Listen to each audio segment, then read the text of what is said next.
Hi there, my name is Lauren, and this is my presentation of perception and culture.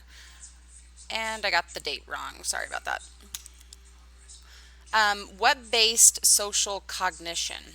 I believe that web-based social cognition is still something that we are learning about. Sabates talks about an experiment done in 2009 in which Weisbuck, Ivcevic, and Abadi studied how participants in the study rated the target person's Facebook page after meeting the other participants face to face. Many people will follow strangers based on the content on their pages. We make assumptions based on what content that they post. Sabate says that both real world and online perceivers use some of the same strategies when making first impressions. When I did have a Facebook page, I would not allow people I did not know to see my content for the safety of myself and my family. I tend to not trust people on the internet regardless of first impressions, but that is not the same for other people. Culture and behavior. In the TED Talk, we watched we learned that culture plays a huge part in the way people behave. Julian Burrell uses an example of how closely people will stand to each other. I personally need more space between me and someone else. I believe that this may stem from my childhood and my reluctance to get close to other people personally, but some people who were raised in stable households with an abundance of love in the home may be more willing to get close to people personally.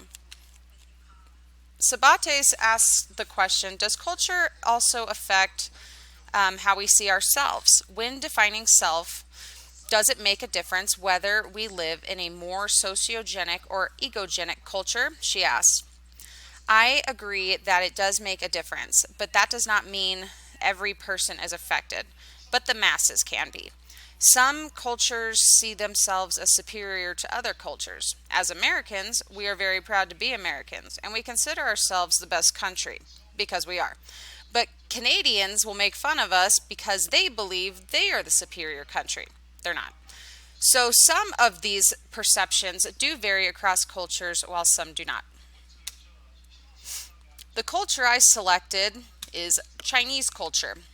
Because it is so much different than American culture, I have always found it interesting. American culture is unique to the rest of the world because we are comprised of so many other cultures. We are one big melting pot of all of the world's cultures. Chinese culture, on the other hand, is not. According to an article on Penn State's website, there are approximately 56 ethnic groups in China, but Han Chinese makes up 91.59% of the population.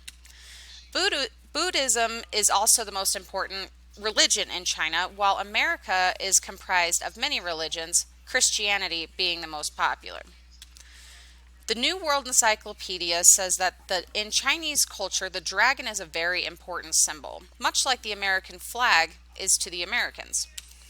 But Revelation 12:9 in the New International Version says the great dragon was hurled down, that ancient serpent called the devil or Satan, who leads the world astray. He was hurled to the earth and his angels with him. The values of the Chinese people are more conservative, and the parenting style is more authoritarian. But I think my favorite part of Chinese culture is their food. And here's my references.